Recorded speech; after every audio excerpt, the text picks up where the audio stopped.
अब हम आते हैं शीट 1 में, जहाँ पे हमारा कुछ चीज़ें बाकी है, जैसे कि यहाँ पे रिजल्ट और ग्रेड कैलकुलेट करना है। तो अब ईप फॉर्मूला हम सीखने वाले हैं। ईप किस तरह से रिजल्ट के लिए काम करता है और ईप फॉर्मूला कैसे काम करता है ओवरऑल एक्सेल में, आज इस टॉपिक में आपको क्लियर हो जाएगा। चलिए ईप सेक्शन में करते क्या है। सबसे पहले तो यहाँ पे हम ट्रैक करेंगे कि हमारे पास सब्जेक्ट कितने हैं। Subject 1, subject 2, subject 3। तीनों सब्जेक्ट में अगर किसी भी एक सब्जेक्ट में, तीनों में से किसी भी एक सब्जेक्ट में अगर वो 35 से कम है तो वो स्टूडेंट फेल हो जाएगा। ये हमारा क्राइटेरिया। क्राइटेरिया क्या है, ध्यान से देखिए। हमारी कंडीशन ऐसी है कि सब्जेक्ट 1 में या सब्जेक्ट 2 में या सब्जेक्ट 3 में कहीं पे भी वो फेल है तो स्टूडेंट फेल है। अगर तीनों सब्जेक्ट में उनको 35 से ज़्यादा है, जैसे यहाँ पे आपको सब्जेक्ट 1 में दिख रहा है 35 से ज़्यादा है, सब्जेक्ट 2 में भी और 3 में भी है, तो तीनों में भी 35 और 35 से ज़्यादा है तो वो पास है। ये हमारा रिजल्ट के लिए कंडीशन है। अच्छा, एक काम कीजिए, मैं छोटा सा ईप पहले समझा देता हूँ। ईप में कौन कौन सी चीज़ें आने वाली है वो देखिए। ईप फॉर्मूला तो हमें सीखना है। ईप के अंदर हम एंड कैसे यूज़ करना है, ईप का एंड के साथ कैसे यूज़ होगा, और ईप का और के साथ कैसे यूज़ होगा, और ईप यानी नेक्स्ट ईप कैसे यूज़ होगा, ये भी हम सीखने वाले। ईप के अंदर ईप, मल्टीपल ईप हम बोल सकते हैं उसको। तो ये चारों भी फॉर्मूलेज हम सीखने वाले। सबसे पहले ईप कैसे काम करता है वो देखते हैं। यहाँ पे स्कॉलरशिप की एग्जाम आप दे रहे हो और जहाँ पे आपको मार्क्स चाहिए पासिंग के लिए 35 100 में से, राइट। तो एक ही सब्जेक्ट है स्कॉलरशिप का, तो यहाँ पे सब्जेक्ट का मैं नाम ले लेता हूँ स्कॉलरशिप, कुछ भी है नाम यहाँ पे ले लो आप। और उसमें आप एग्ज़ाम दे रहे हो 100 मार्क्स का, 35 पासिंग है और आपको मिले 46। कितने मार्क्स मिले आपको? 46। तो ये आपको मार्क्स मिले हुए स्कॉलरशिप के लिए, राइट। अब आपको करना क्या है, मेरा फॉर्मूला क्या रहेगा, मैं यहाँ पे ज़रा कॉलम की साइज़ बढ़ा देता हूँ। मेरा फॉर्मूला इसके लिए रहेगा 46 के लिए। तो ये पास है कि नहीं है, ये स्टूडेंट जो भी 46 मिला है यहाँ पे लिख के आना चाहिए आगे के सेल में। तो मैं डायरेक्टली पास टाइप कर सकता हूँ, लेकिन ईप फॉर्मूला में कैसे होगा देखिए। ईप ईप लेने के बाद ईप एक आपको यहाँ पे डिस्क्रिप्शन में दिखाई दे रहा है, यहाँ पे मैं आपको पढ़ के भी दिखाता हूँ। Checks whether a condition is met and returns one value if true and another value if false. तो ईप यहाँ पे मैंने सिलेक्ट किया है। अगर आपकी कंडीशन मिलती है तो पहला आंसर जो होगा कंडीशन के अकॉर्डिंग ट्रू रहेगा, और नहीं तो दूसरा आंसर फॉल्स। अगर कंडीशन नहीं मिल रही तो वो आंसर हम दूसरा देंगे। तो ईप आपको दो आंसर अलाउ करता है। चलिए ईप और टैब बटन प्रेस कीजिए। यहाँ पे देखिए पहले पूछ रहा है वो कंडीशन यानी लॉजिक टेस्ट, आप टेस्ट दीजिए। फिर उसके बाद वो टेस्ट में मतलब जो भी लॉजिक टेस्ट आपने दिए वो ट्रू है तो पहला आंसर दिखाइए, नहीं तो दूसरा आंसर। तो करना क्या है देखिए, मेरा टेस्ट क्या है, यहाँ पे मैं सिलेक्ट कर रहा हूँ किसको, I2 को, I12 को, सॉरी I12 में है 46। If if I12 cell is greater than equal to 35, मतलब 35 और उससे ज़्यादा है तो I12 सेल में 35 और उससे ज़्यादा है तो ये हमारी कंडीशन है। कंडीशन देते समय आप ये ऑपरेटर्स यूज़ कर सकते हैं, greater than equal to, less than equal to वगैरह। अगर ज़्यादा है तो क्या होगा, कोमा। पहला आंसर ये रहेगा पास। देखो डबल इन्वर्टेड कोमा में आपको लिखना है। ईप के अंदर जो भी टेक्स्ट आप लिखते हो वो डबल इन्वर्टेड कोमा में आ जाएगा। कोमा देके अगर आप कोमा देते हो ना तो नीचे देखो क्या हो रहा है, वैल्यू फॉल्स बोल्ड हो रहा है। ध्यान से देखिए मैं क्या कर रहा हूँ, पहला मैंने लॉजिक टेस्ट दिया, कोमा किया। कोमा करने के बाद आप जैसे कोमा करोगे नीचे बोल्ड में दिख रहा है आपको वैल्यू ट्रू। अभी वैल्यू ट्रू वाला डालो आप। आपकी कंडीशन आपने डाल दी। अगर ये कंडीशन सेटिस्फाई है, 35 से ज़्यादा मार्क्स है तो क्या लिख के आना चाहिए, वैल्यू ट्रू का मतलब होता है कोमा। अगर 35 से कम है तो क्या लिखना चाहिए आपको, वैल्यू फॉल्स। अगर 35 से कम नहीं है, वो एक्सप्रेशन गलत है आपने जो दिया हुआ, 35 से कम है सॉरी, तो आपको मिलेगा वह पे फेल स्टूडेंट। आपको यहाँ पे लिख के आना चाहिए फेल। तो आपको डबल इन्वर्टेड कोमा में ये लिखना है, डबल इन्वर्टेड कोमा नहीं बोलना है दोस्तों, डबल इन्वर्टेड कोमा, राइट। तो यहाँ पे मैंने दे दिया और यहाँ पे एंटर बटन प्रेस करना है। यहाँ पे भूलना नहीं है कि मैंने टाइप कैसे किया। ज़रा ध्यान से देखेंगे अभी क्या हो रहा है, ये पास हो रहा है। और यहाँ पे 34 करके देखिए फेल। ऑफकोर्स 35 के लिए पास होगा क्योंकि ग्रेटर देन इक्वल टू रखा है मैंने 35 को इंक्लूड करके। 35 है फिर भी पास है, 35 से ज़्यादा है फिर भी पास है, 35 से कम जाते हैं 31 32 कुछ भी डालो फेल आ जाएगा। तो इफ कंडीशन यहाँ पे आपको काम कैसे कर रहा है समझ में आया होगा। एक सेल के अंदर एक ही सेल के लिए मैंने दिया। तो इफ इस तरह से देते हैं दोस्तों, इफ कंडीशन आपको दो आंसर अलाउ करता है। अगर आपकी कंडीशन सही है यहाँ पे दी हुई तो पहला आंसर रिटर्न करेगा, नहीं तो अगर कंडीशन नहीं मिल रही है, 35 से कम है यहाँ पे और 35 से ज़्यादा अगर है तो पास, ज़्यादा नहीं है तो फेल, राइट। कंडीशन नहीं मिल रही है तो फेल, वैल्यू फॉल्स।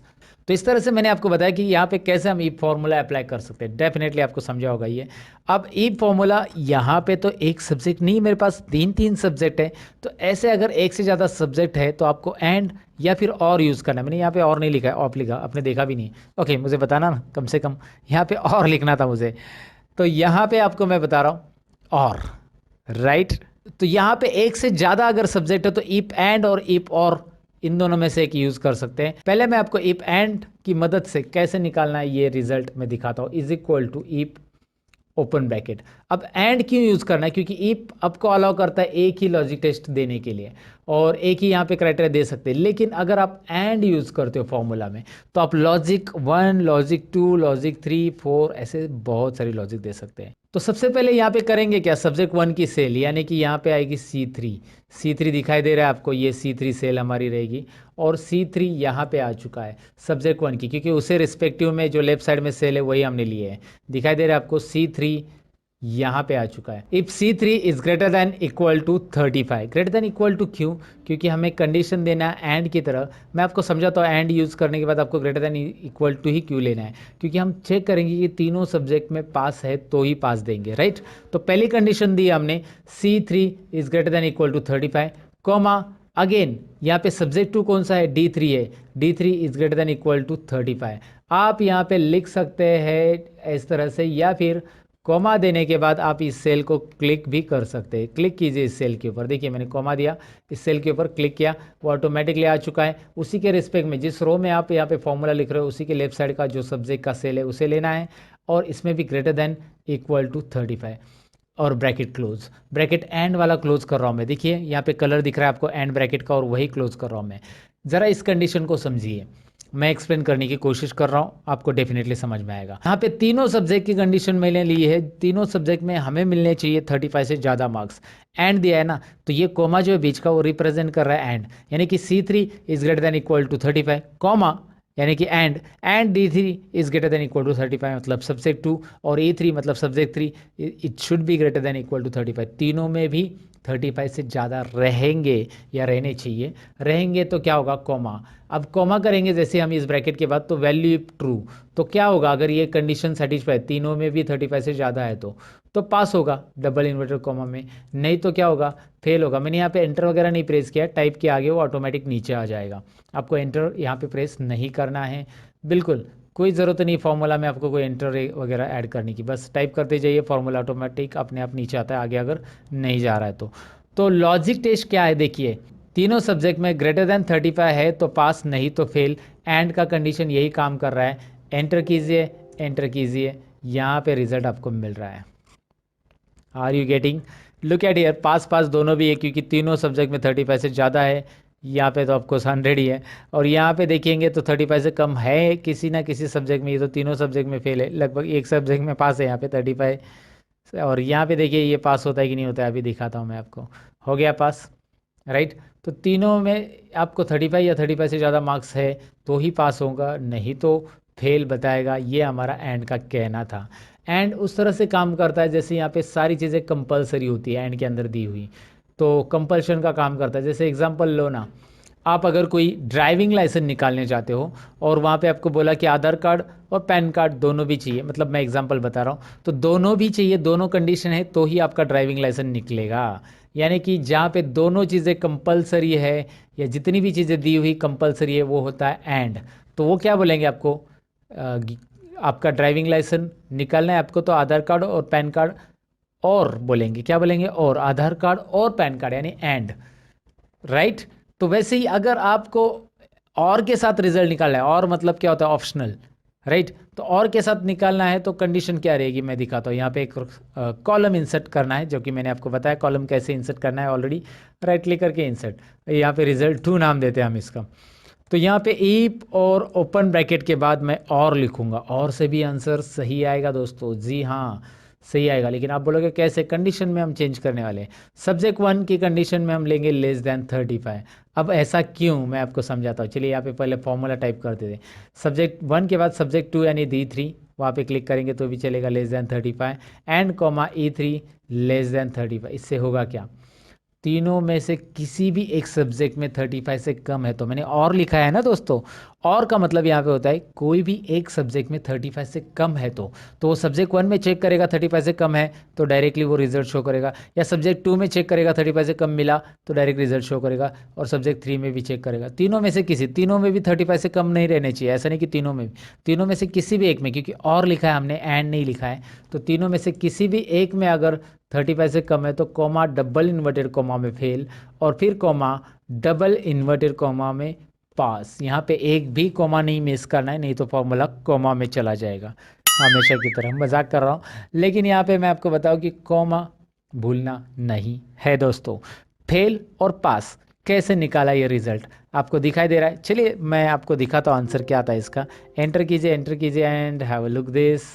क्या हो रहा है देखिए, पास है, और मैं इस फॉर्मूला को यहाँ पे ड्रैग करूँगा। नाउ यू कैन सी, यहाँ पे दिखाई दे रहा है जैसे ही यहाँ पे आ रहा था एंड के साथ आंसर, वैसे ही यहाँ पे आ रहा है। Got it? कोई डिफ़िकल्टी नहीं है दोस्तों, इसे निकालने में कोई प्रॉब्लम नहीं आएगा। आप इस फॉर्मूला को ज़रा ध्यान से समझने की कोशिश कीजिए, रट्टा मत मारिएगा, रट्टा मारने से कुछ मतलब नहीं होता है। एंड क्या काम करता है, और वैसे काम करता है जैसे आप एक वोटिंग कार्ड निकालने गए और वहाँ पे बोला कि यार आपके पास आधार कार्ड है, वो बोला, आपने बोला नहीं। आपके पास पैन कार्ड है, तो चलो लाओ पैन कार्ड से बना देते हैं, आपने बोला है तो पैन कार्ड से भी बनेगा या आधार कार्ड, दोनों में से एक है। मतलब सभी चीज़ें कंपलसरी नहीं है, ऑप्शनल है। आधार कार्ड नहीं तो पैन कार्ड दिखाओ, पैन कार्ड नहीं तो राशन कार्ड दिखाओ, ऐसे आपको बोला गया है।